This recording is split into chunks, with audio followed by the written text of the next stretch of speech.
আসসালামু আলাইকুম সুপ্রিয় বন্ধুরা, আশা করি সবাই ভালো আছেন। আমিও ভালো আছি আপনাদের দোয়ায়। তো কথাই আছে, যত্ন নিলে রত্ন মেলে। জেনে বুঝে করব চাষ, রত্ন মিলবে 12 মাস। তেমনই দৃষ্টান্ত একটা প্রমাণও কিন্তু আপনাদের মাঝে রয়ে গেছে। আমি আজকে বর্তমানে অবস্থান করেছি বগুড়ার শিবগঞ্জে।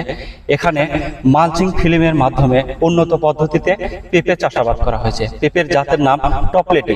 তো টপলেটি মানে টপলেটি। এখানে যে অবস্থা হয়েছে বন্ধুরা, আপনারা নিজে চোখেই দেখুন যে এখানে গাছের গোড়া থেকে শুরু করে এই যে মাথা পর্যন্ত কত পেঁপে ধরেছে।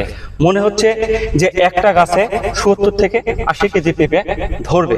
তো বর্তমানে আমার পাশে দাঁড়িয়ে আছে আমার প্রাণপ্রিয় কৃষক ভাই, তরুণ একজন উদ্যোক্তা ভাই। ইনি গত বছরও এখানে পেঁপে চাষাবাদ করেছিলেন 50% মাটিতে। তিনি পেঁপে চাষাবাদ করে খুবই স্বাচ্ছন্দ্য বোধ করেছেন এবং পূর্বের ন্যায় এবারও কিন্তু তিনি আবার পেঁপে চাষাবাদ করেছেন টপলেটি জাতের পেঁপে।